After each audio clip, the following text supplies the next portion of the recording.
middle class. Middle class in this country. Middle class. Middle class हैं। Middle class in this country.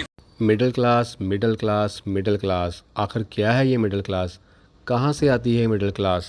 क्या role है इसका economy में? किस तरह से ये ट्रैप हो रही है और किस तरह ये अपने आप को अमीर समझ के मिडिल क्लास लेवल से भी नीचे आ जाती है? आज की वीडियो में इस बारे में डिटेल से बात करेंगे। मिडिल क्लास को किसी भी मुल्क की इकॉनमी में रीढ़ की हड्डी की हैसियत हासिल है। यही वो क्लास है जो गवर्नमेंट को ज़्यादा से ज़्यादा टैक्स पे करती है, क्योंकि लोअर क्लास तो टैक्स लेवल से वैसे बाहर निकल जाती है और जो अमीर तबका होता है वो टैक्स में वैसे रिलीफ ले लेता है। तो इस हवाले से आपने अक्सर ये वर्ड सुना होगा कि मुतवस्सत तबका यानी मिडिल क्लास ये पिस के रह गया है, क्योंकि जिस हिसाब से महंगाई की शरह में इजाफा होता है उस हिसाब से इसकी आमदनी नहीं बढ़ती, या गवर्नमेंट को टैक्स लगाती है तो उस हिसाब से इसकी इनकम तो वही रहती है, टैक्स रेशो बढ़ जाती है। ये एक ऐसा तबका होता है जो अपने आप को अमीर मानता है मगर वो अमीर होता नहीं है। ये क्या करता है, अपने बच्चों को महंगे स्कूलों में पढ़ाता है सिर्फ इसलिए कि आगे जाके कोई अच्छी नौकरी मिल जाएगी। उम्मीद करता है कि आने वाले दिनों में वो बहुत ज़्यादा अमीर हो जाएंगे।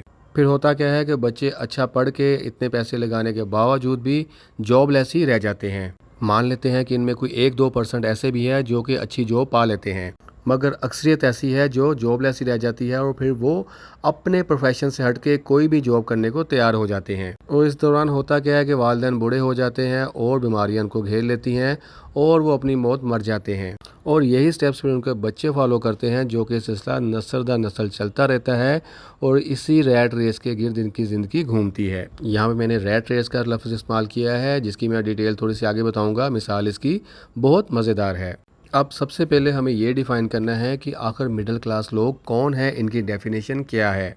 तो वर्ल्ड बैंक की एक रिपोर्ट के मुताबिक ऐसे लोग जो रोज़ाना की बुनियाद पर 10 से लेकर $40 कमाते हैं, यानी अगर पाकिस्तान के हिसाब से देखा जाए तो जो इस शख्स 3,000 से लेकर 12,000 रुपये तक रोज़ाना कमाता है वो मिडिल क्लास में शामिल हो जाता है।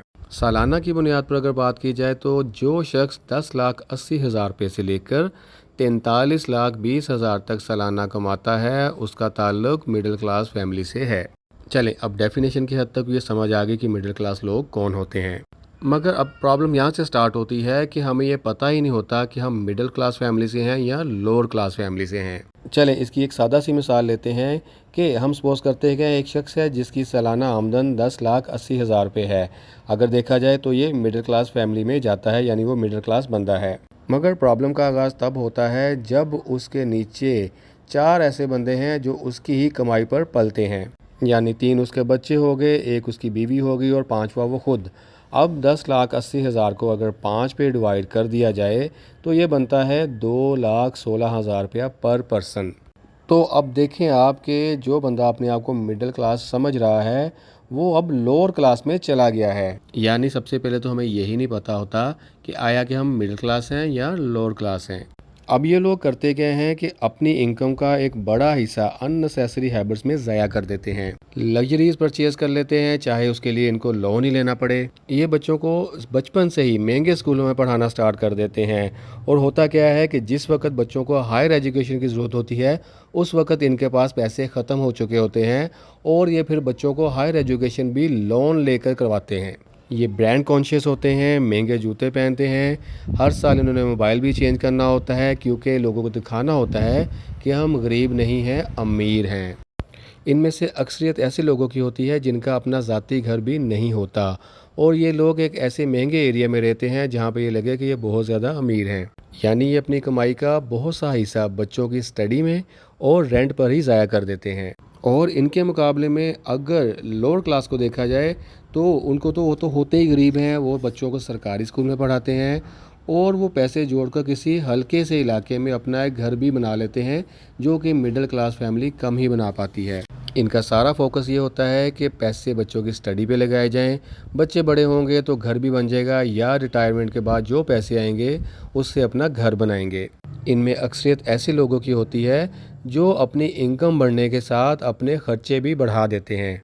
सेविंग का इन्हें शौक़ नहीं होता, सेविंग करेंगे तो बैंक में पैसे रखवा देंगे, रिस्क ये लेते नहीं हैं बिज़नेस में ताकि कहीं लॉस ना हो जाए।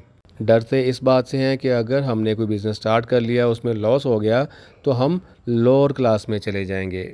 और जब बच्चों की शादियों की बारी आती है तो ये क्या करते हैं कि दिखावे के लिए सिर्फ 3 से 4 घंटे के फंक्शन में ये 20 से 25 लाख ज़ाया कर देते हैं कि हम तो अमीर हैं। ये बच्चों को रिस्क लेने की आदत नहीं डालते।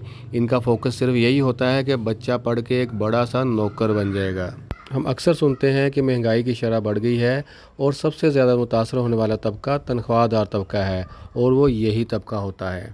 ये ऐसे लोग होते हैं कि अगर इनके इर्द गिर्द या इनकी सोसाइटी में किसी ने गाड़ी परचेज़ कर ली है या कोई अच्छी चीज़ ले ली है तो देखा देखी ये भी कहते हैं कि हम भी ये चीज़ लेंगे, भले उसके लिए उनके पास पैसे ना हो और वो उधार पे लेने पड़े। मनी मैनेजमेंट की इनको हैबिट नहीं होती, यानी इनको ये नहीं पता होता कि पैसे का इस्तेमाल कहाँ करना है और कब करना है। मैक्सिमम ये लोग क्या करते हैं कि बैंक में पैसे रखवा देते हैं और इससे जो थोड़ा बहुत प्रॉफिट मिलता है उसको ये अपनी बड़ी अचीवमेंट समझते हैं और ये भी समझते हैं कि उनका पैसा महफूज है।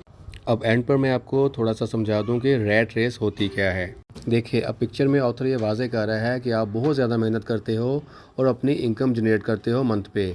उसके बाद होता क्या है कि आपकी इनकम का बड़ा पोर्शन आपके टैक्सेस और बिल्स में चला जाता है।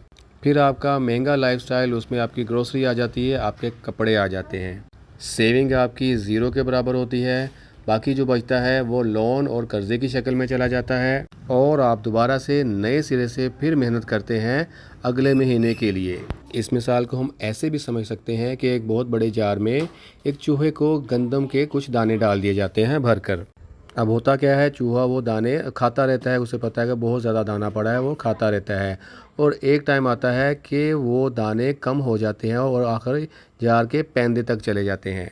अब इसी मिसाल से हमें ऑथर समझाना चाह रहा है कि चूहा एक ऐसा सैलरीड पर्सन है जो कि महीने के स्टार्ट पर तो पैसे यानी दाने खाना शुरू कर देता है और ये नहीं सोचता कि इस वक्त जार भरा है, मैं यहाँ से बाहर निकल जाऊँ, यानी मैं पैसे लेकर कोई दूसरा ऑप्शन इस्तेमाल करूँ जिससे मैं इस रेट रेस से बाहर निकलूँ। और ये सिलसिला फिर महीनों और सालों चलता रहता है। हर महीने के स्टार्ट पर उसका जो ऑनर होता है वो कुछ पैसे डाल जाता है और सैलरीड पर्सन इसी चक्कर में अपनी पूरी ज़िंदगी गुजार जाता है। तो ये थी दोस्तों हमारी एक छोटी सी काविश जिसमें हमने आपको ये बताने की कोशिश की है, आपको नहीं बल्कि ख़ुद को भी समझाने की कोशिश की है कि आखिर ये मिडिल क्लास लोग होते क्या हैं और ये किस चुंगल में फंसे हुए हैं। वीडियो अगर आपको अच्छी लगी है तो कमेंट्स बॉक्स में ज़रूर इसका इज़हार कीजिएगा, क्योंकि अगली वीडियो में हम आपको इसके सोल्यूशन के हवाले से भी बताएंगे कि किस तरह मिडिल क्लास लोग इस चुंगल से निकल सकते हैं। और ये भी ज़रा देखिएगा कि हम लोग किस कैटेगरी में फॉल करे हैं, आया कि हम मिडिल क्लास है या लोअर क्लास। वीडियो अगर अच्छी लगी है तो इसको दोस्तों के साथ शेयर कीजिएगा, वीडियो को लाइक कीजिएगा और चैनल को सब्सक्राइब कीजिएगा। जज़ाकल्लाह, अल्लाह हाफिज़।